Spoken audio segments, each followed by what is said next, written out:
करते हैं इकाई योजना से आप क्या समझते हैं। जी दोस्तों, इसको हम कहते हैं यूनिट प्लान। यूनिट प्लान, तो इकाई योजना के बारे में हमें बताना है। इकाई योजना का प्रारूप यानी कि इसका फॉर्मेट क्या होता है, तो उसके बारे में बताना है। अगला इसी प्रकार से और में बात करें तो और में देखिए यही क्वेश्चन कैसे आएगा, इकाई योजना क्या है, यह पाठ्य योजना से किस प्रकार भिन्न है, यानी कि जो लेसन प्लान है उससे किस प्रकार भिन्न होता है यूनिट प्लान। फिर इसके बाद आता है इकाई योजना तथा पाठ्य योजना में अंतर भी आपको पूछा जा सकता है। तो इन सभी का हम एक ही जगह पर एक ही उत्तर देंगे। क्वेश्चन चाहे किसी भी नाम से आए, आपको उत्तर एक ही लिखना है। तो चलिए इसके बारे में भी आपको बताते हैं। तो देखिए दोस्तों, इकाई योजना क्या है, इकाई योजना क्या है इसके बारे में बात करते हैं। यूनिट प्लान क्या होता है, बहुत ही इंपॉर्टेंट क्वेश्चन है दोस्तों, ऐसे मान लीजिए बहुत ही इंपॉर्टेंट है। वीडियो थोड़ा लंबा होगा लेकिन आपको बोर नहीं होना है, टुकड़ों में करके देख सकते हैं आप आराम से, जितना आपको समझ आए उतना देख सकते हैं, उसके बाद फिर से आप इसको कंटिन्यू कर सकते हैं। तो चलिए इकाई योजना क्या है, इकाई योजना के बारे में बात करते हैं। तो पाठ्यक्रम का एक ऐसा संगठित अंश जो ज्ञान के किसी महत्वपूर्ण क्षेत्र पर केंद्रित रहता है, जिसके विभिन्न प्रकरणों में आपस में संबंध होता है, एक इकाई कहलाता है। एक संपूर्ण इकाई के संबंध में संपूर्ण शिक्षण की क्रियाओं का पुल चिंतन एवं निर्धारण इकाई योजना कहलाती है। इकाई योजना में संपूर्ण इकाई के अध्ययन बिंदुओं को क्रमबद्ध रूप से व्यवस्थित कर प्राप्त उद्देश्यों का निर्धारण किया जाता है और उनके अनुसार शिक्षण अधिगम प्रस्तुतियों के निर्माण हेतु विचार किया जाता है। साथ ही उद्देश्य के अनुरूप मूल्यांकन के संबंध में रूपरेखा निर्धारित की जाती है। इस प्रकार इकाई योजना वह आधार पत्र है जिसके अंतर्गत इकाई के शिक्षण उद्देश्य, विषय वस्तु, शिक्षण विधियों, सहायक सामग्रियों एवं मूल्यांकन आदि की स्पष्ट रूपरेखा प्रस्तुत की जाती है। यानी कि जो यूनिट प्लान है उसमें क्या होता है, ये आधार होता है किसका, शिक्षण उद्देश्यों का, विषय वस्तु का, शिक्षण विधियों का, सहायक सामग्रियों का और मूल्यांकन का। ठीक है दोस्तों, तो ये होती है इकाई पाठ्य योजना। अब इसके बारे में हम आगे चर्चा करते हैं। तो देखिए इकाई योजना की अवधारणा, इकाई योजना की अवधारणा भी आपको लिखनी है, the concept of unit plan. तो देखिए यदि शिक्षा शब्द कोशों में इकाई शब्द का अर्थ देखें तो ज्ञात होता है कि पाठों के समुच्चय को इकाई कहा जाता है। जो पाठ के समुच्चय हैं उनको क्या कहेंगे, इकाई कहते हैं। आपने देखा होगा बुक के अंदर स्टार्टिंग में इकाई रहती है, इकाई 1 इसके अंदर जैसे 4 चैप्टर हैं, इकाई 2 इसके अंदर 5 चैप्टर हैं, इकाई 3 इसके अंदर 5-6 चैप्टर हैं। तो इस प्रकार से 4 या 5 यूनिट आपके पूरे सिलेबस की होती है।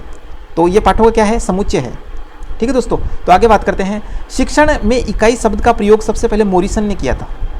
शिक्षण में इकाई शब्द का प्रयोग सबसे पहले किसने किया था, मोरिसन ने किया था। मोरिसन ने इस शब्द का उपयोग शिक्षण की पारंगति उपागम के अंतर्गत किया था। ठीक है दोस्तों, इस उपगम के अनुसार इकाई शिक्षण का एक प्रमुख अंग है। इकाई शिक्षण क्या है, एक प्रमुख अंग है। किसी स्तर पर विद्यार्थी पारंगत तभी बन सकता है जब उसको विषय वस्तु का पूर्ण ज्ञान हो, और इसके लिए आवश्यक है कि विषय वस्तु को योजनाबद्ध तरीके से प्रस्तुत किया जाए। ठीक है, तो मोरिसन के अनुसार प्रत्येक विषय को इकाइयों में विभक्त किया जाता है। मोरिसन के अनुसार क्या किया जाता है, प्रत्येक जो विषय होता है उसको इकाइयों में विभक्त यानी बांटा जाता है। यहाँ पर आप देखिए हम थोड़ी बहुत इसकी परिभाषाएं देख लेते हैं। वैसे आपको इतनी परिभाषाएं पढ़ने की आवश्यकता नहीं है, कुछ इंपॉर्टेंट बता देता हूँ मैं। तो एक तो आपकी देखो जैसे सी मोरिसन अभी जिसकी बात किए थे हम, इसी के अनुसार देखिए इकाई संगठित विज्ञान तथा कला के वातावरण का विस्तृत व महत्वपूर्ण पहलू है जिसको सीख लेने से व्यक्ति में अनुकूलता आती है।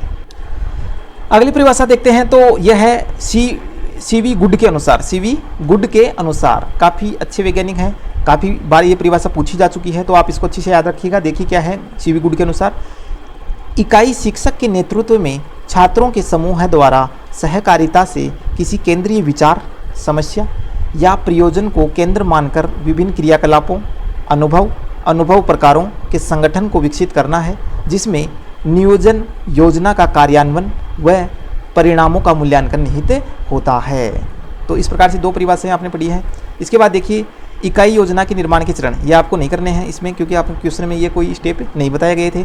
इसके बाद देखिए आगे इकाई योजना के सिद्धांत भी नहीं पूछे हैं, तो ये भी हम नहीं पढ़ेंगे। और अगर आपको डिटेल्स इकाई योजना पर आपको वीडियो चाहिए तो हमने पहले से वीडियो तैयार कर रखा है हमारे चैनल पर, आपको ये इकाई योजना का संपूर्ण वीडियो मिलेगा। देखिए इसके बाद जो बात कर रहे थे क्वेश्चन के अनुसार, तो वो है इकाई योजना और पाठ्य योजना के बीच अंतर। इकाई योजना और पाठ्य योजना के बीच अंतर, तो देखिए क्या क्या अंतर है इनके बीच में। सबसे पहले आपको 2 कॉलम बनाने हैं और इसी प्रकार से आपको लिखना है। देखिए 2 कॉलम बना लेंगे और 2 कॉलम बनाने के बाद एक तरफ आप लिख देंगे इकाई योजना और दूसरी तरफ लिखेंगे आप पाठ योजना। तो इनके अंदर जो अंतर है उनकी बात करेंगे। पहला देखिए इकाई योजना के बारे में। इकाई योजना संपूर्ण इकाई अध्याय को ध्यान में रखकर बनाई जाती है, जबकि पाठ योजना अध्याय के किसी एक शीर्षक को पढ़ाने के लिए निर्धारित कालांश के अनुसार बनाई जाती है। ठीक है दोस्तों, तो इसमें तो देखो 4-5 से चैप्टर होते हैं और ये केवल टॉपिक होते हैं। जैसे प्रकरण हम जिसको बोलते हैं वो प्रकरण पाठ योजना के दौरान बनाए जाते हैं और 1 या 2 कालांशों में ये पूरे किए जाते हैं। इसके बाद देखिए दूसरा, इकाई योजना उद्देश्य पर आधारित अथवा रुचि पर आधारित या आवश्यकता पर आधारित हो सकती है। किस किस पर आधारित हो सकती है? उद्देश्यों पर, रुचि पर और आवश्यकता पर आधारित हो सकती है, जबकि पाठ योजना में सभी तत्वों का समावेश होता है। इसके अंदर सभी तत्वों जो पढ़ाई संबंधित जितने भी तत्व हैं उन सभी का क्या होता है? समावेश होता है। अगला, इकाई योजना में इस बात का ध्यान रखा जाता है कि संपूर्ण इकाई की कितने शीर्षक, कालांश तथा दिनों में पढ़ाया जाएगा और क्या क्या सामग्री प्रयुक्त की जाएगी। ठीक है दोस्तों, तो इसके अंदर देखिए सबसे पहले सब क्या आते हैं इसके अंदर? शीर्षक यानी टॉपिक आते हैं, कालांश डिसाइड किए जाते हैं और दिन कि कितने दिन में ये यूनिट आपको पूरी करवानी है। इस प्रकार इसमें देखिए पाठ योजना में केवल एक 30 या 40 मिनट के कालांश के शिक्षण की व्यवस्था की जाती है, यानी कि एक पीरियड के दौरान ये पाठ योजना का इस्तेमाल होता है, इतना समझ लीजिए आप। चलिए आगे बात करते हैं। अगला देखिए, इकाई योजना अनेक पाठ योजना का संक्षिप्तीकरण होता है, यानी कि बहुत सारी पाठ योजनाओं को अगर हम जोड़ देंगे तो इकाई योजना बनेगी, जबकि पाठ योजना क्या है? विस्तृत होती है एक किसी शीर्षक पर या किसी टॉपिक पर। ठीक है, अगला देखते हैं। इकाई योजना का स्वरूप विषय वस्तु की प्रकृति तथा शिक्षण के उद्देश्यों पर आधारित होती है, जबकि जो पाठ योजना का स्वरूप होता है वो शीर्षक पर आधारित होता है, केवल एक शीर्षक पर। ठीक है, अगला देखिए, इकाई योजना में पाठ्य वस्तु के संगठन को महत्व दिया जाता है। जो पाठ्य वस्तु है उसका संगठन किस प्रकार से किया गया है ये इकाई योजना में ध्यान रखा जाता है, जबकि लेसन प्लान में पाठ्य वस्तु के प्रस्तुतिकरण को महत्व दिया जाता है। जो पाठ्य योजना के अंदर प्रस्तुतिकरण हम करते हैं, पाठ का विकास जिसको बोलते हैं, उस पर ध्यान दिया जाता है। अगला देखिए, इकाई योजना एक छोटा अंश ही पाठ योजना कहलाती है, यानी कि इकाई योजना तो बड़ी है और इसका ही एक अंश क्या है? पाठ योजना है। तो कई पाठ योजनाओं का क्रमबद्ध रूप इकाई योजना होती है।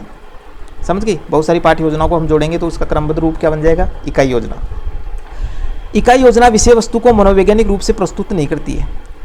मनोवैज्ञानिक रूप से क्या नहीं करती है? प्रस्तुत नहीं करती है। पाठ योजना विषय वस्तु को मनोवैज्ञानिक ढंग से प्रस्तुत करती है। ठीक है, ये भी अंतर आपको ध्यान में रखने हैं। अगला अंतर, इकाई योजना में किसी कौशल की प्राप्ति नहीं होती है। किसी भी कौशल, यानी किसी एक कौशल की बात करें हम तो किसी कौशल की प्राप्ति नहीं होती है, जबकि पाठ योजना में कौशल का विकास संभव है।